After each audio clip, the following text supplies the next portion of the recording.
My name is Quagersall. Welcome back to Stardew Valley and our min-max spring run. Yesterday was day 1. We did a lot of clearing. We got 72 plants in the ground, which is amazing. And today we're going to Willie's and getting the bamboo pole and doing some fishing. Plus some other stuff around the farm. But anyways, let's get into it. Day 2 is a big one.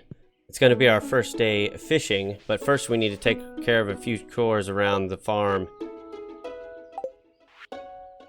For the next few days, expect to be clearing the farm a bit and chopping trees for wood. We're going to need 50 for a chest each day for I think the next 3 or 4 days. Remember, only chop trees at the tops of trees, not the stumps, unless you really need the space.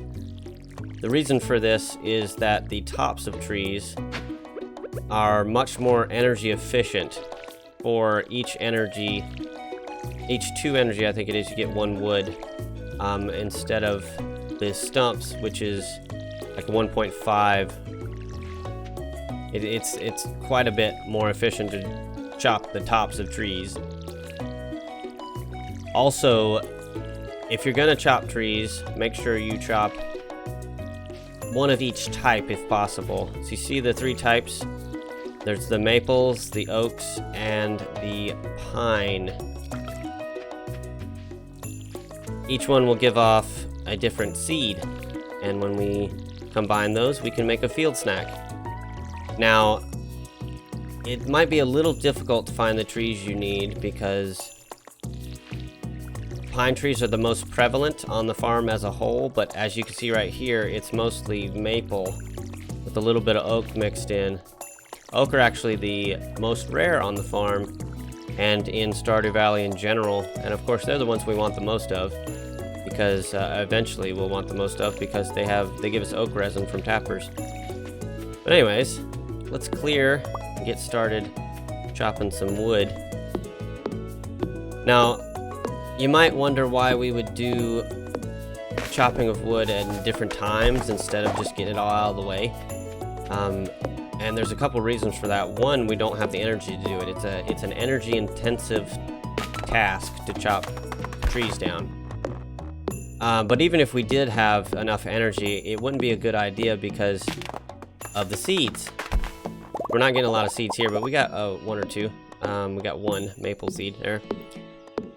But when you get a foraging level, if you ever forage up during the day, the chance for seed drops goes away. Can't get them after that. And see, we just got 2 acorns there, so I'll go for this pine tree. And there's a pine cone on the ground, just the 1, but we can make a field snack out of that. Now, I would suggest that you only make field snacks for the first couple weeks, or maybe even just the first week. And I don't need that, so I'll put it back in the ground. We've got our stuff here, so let's look around here. I'm gonna make a chest, and then I'm gonna put some stuff away. We might be selling today. We need the fiberglass rod tomorrow, and anything we sell right now won't be considered against us when we pass out tonight. So yeah, sap, stones, fiber, clay, and I'll probably grab the clam as well, yeah. And I'll grab those just for food. Let's organize this so I don't sell the wrong ones. And let's bring the leeks. Should I bring my hoe? No, nah. Alright. Hey, another leek. Perfect. That'll stack well with this and conserve inventory space. Now, this dandelion won't, but that's okay. Silver star, yeah, we got level 1 foraging yesterday. We're gonna try not to spend too much time exploring around, but we see interesting things like forageables, I will grab them. And maybe hit some of these trash cans along the way. Now that I think about it, I probably should just grab these on the way back up, but that's okay. Oh, don't care about you, Lewis. You might not realize that you can discuss them on the first couple days until you have any sort of relationship with them. It doesn't you can't go negative, basically.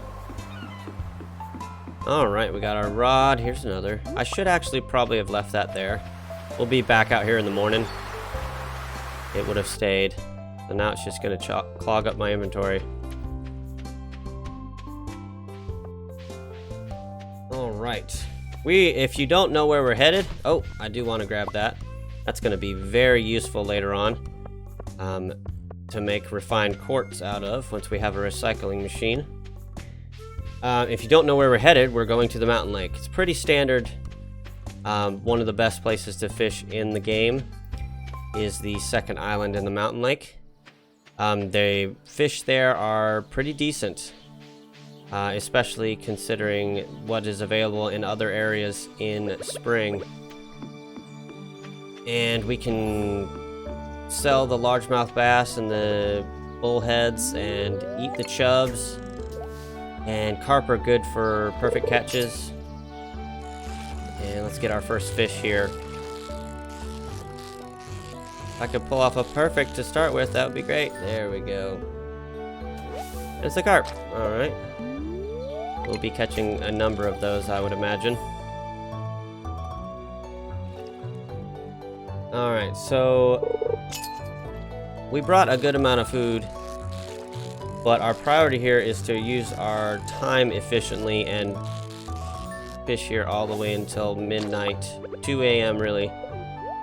I'm gonna eat the field snack first, mainly for inventory management purposes. Any algae I get, I will eat, and then chubs.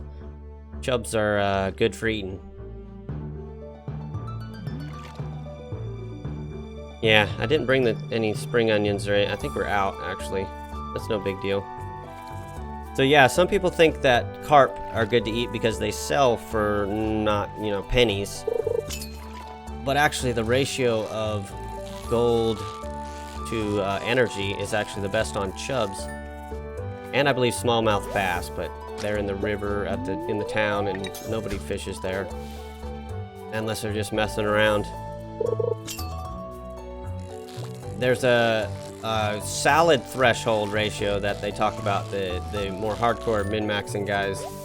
Basically, anything you look at how much it is worth to sell, and then how much energy you get out of it per gold, and if it's less than salads, you're just better off selling it and then going to Gus at the bar and buying salads with the money. But chubs are actually better as far as that ratio is concerned. And even after we get the level 5 Fisher perk, I believe the Iridium chubs are still better. All the lower starred ones slip under that salad threshold. But yeah, the higher the star on something, the more efficient it is for eating, because the quality stars add energy faster than they add gold as far as value. So yeah, so if we get some chubs here, I'm going to eat the silver or gold starred chubs before I eat the basic chubs. And that's just management, I suppose. Also, I'm trying to get some perfect catches here. It doesn't just make the fish better, it makes your XP gain better. Yeah, I think a leek is worth it here before we eat the bullheads. I think bullheads would be the next to eat, then possibly carp. That's the thing about fishing, it should be neutral. Let's see if we can get these little bubbles if I go sideways a little bit. I got it. I can never pull that off very well. I will work on that, but we're close enough, so this is good. Getting bubbles in basically the best place. Look at there. First gold star. And basically the best place is amazing. Now some people point to the right here and fish that way, and I've heard that it can be a little easier. But I think this is the best for money. I would have to see if somebody's done the calculations on that. And yes, I am going to let that perfect catch go to get that chest. While a perfect catch does like double your XP, a chest almost gives you as much XP, and you can get some really amazing stuff out of it. Oh, or a geode. I guess that's okay. It's not bad. If we're still level 1 fishing, then the best thing we can get out of chests right now, I think, is ores. But that'd be great. Other than that, we've got to get to level 2 to do anything fancy. What I really want is like a trident or something. Hey, there's our first chub. Let's just put a bunch of this crap in here and then reorganize. I do my reorganizing in the chest because time is paused and you're not spending time instead of flipping it around in your hotbar and stuff like that, opening and closing. We're catching a lot of bullhead, not a lot of chubs. That should mean we make more money, but I will need energy at some point. Alright, so we're gonna need 1,800 gold tomorrow, and of course fishing level 2, to get the fiberglass rod. I think we just gotta strive for accuracy, because those, dang it, so those perfect catches will help us both upgrade the fish, there we go, and get more experience. I want to make sure that we get the chest, though. I wonder if I should go get those bubbles over there by the bridge. Oh, that's a largemouth. Our bar is so small right now, it's really hard. Now, some people really don't like the fishing minigame in this. And to those people, I would suggest, if you want, you can turn up the zoom back in. It actually makes it easier. You can see the fish bar a little better and anticipate its movements a little better when you're zoomed back in.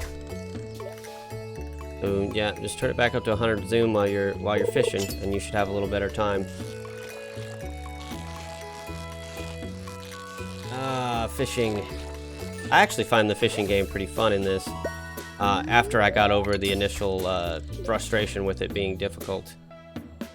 And of course, fishing early on is the hardest fishing ever is. You eventually get better abilities, and besides the legendary fish, most fish are very easy to catch at level 8 or 9 or 10 fishing. I did have some trouble catching some of the legendary fish in my single player campaign though. But I got them eventually. I think I have them all. No, actually, I don't think I ever caught the legend. We're just about to get back into spring and that, so I'll get it there. That broken CD is worth more than you think. When we're in the mines in the next couple days, we are going to need all of the let me grab this guy. We're going to need all the refined quartz that we can get a hold of for a while. Of course, iron and gold will be big choke points too, but refined quartz can become a big choke point that's harder to rectify. Because once we're down in the mines, we can always go to the gold levels for gold or the iron levels for iron. But there's no quartz level. It's just kind of random where those are. So, yeah, we need to keep a hold of any refined quartz. Oh, am I going to mess this up? Okay, good. I was afraid I was going to catch the fish before I got the chest. Hey, bait. More useful than it seems, even though we don't have the fiberglass rod yet. That'll make tomorrow much better. And that's basically what we're doing here today. We're setting the foundation for tomorrow. We hopefully will get at least level 2 fishing here. there's a chance we get level 3, but I have missed it like that. I've missed a couple perfect catches. So that might not be happening, and that's okay. If we get level 3 today, that almost guarantees level 6 tomorrow, which is a bad thing actually, because then the next time we fish, we're likely not to get to 7. So we need those levels. I discussed it last episode, but when we pass out at 2 a.m., which we're gonna do, since we have no money, there's no reason not to pass out, except for that they take half your energy. But since we've leveled up, again, likely twice, but it doesn't matter. It just one time is good enough. If we've leveled up, then we're going to have full energy when we get up in the morning, which of course is good. 8 p.m. Now, normally I would be like, okay, we got like 4 hours. I can do this for maybe 3 more, and then I got to figure things out. But we've got 6 hours of the day left here. So I think I'm going to speed it up a little bit. And I might... Let me grab this guy first. I'm just going to speed up the recording a little bit. So I'm going to stop talking now, and I'll see you in a minute.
Oh, 2 chests at the end of the night ain't bad, but rocks kind of suck.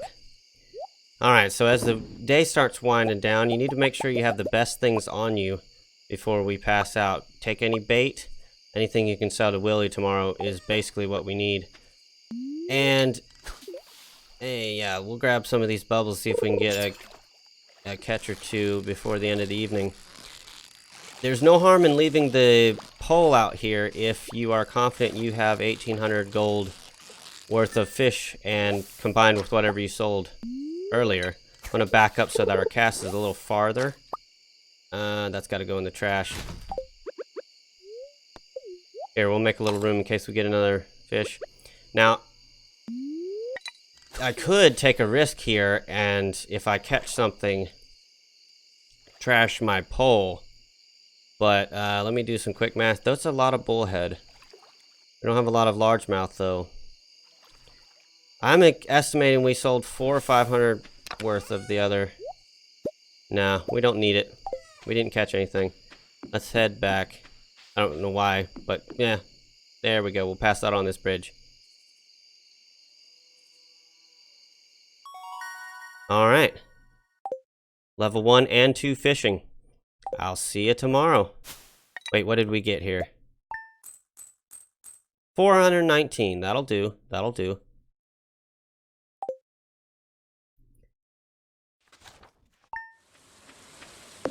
I want to give a big shout out to the YouTubers Foxy Fern and Red Touch 8 for their series that inspired this min-max run.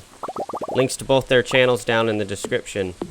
If you enjoyed, please leave a like and don't forget to subscribe. If you're looking for a more chill Stardew Valley, I have a single player that just got through the first year, and a multiplayer where I'm goofing around with another YouTuber named Chewy Shoot. Check them out if you're interested. See you next time!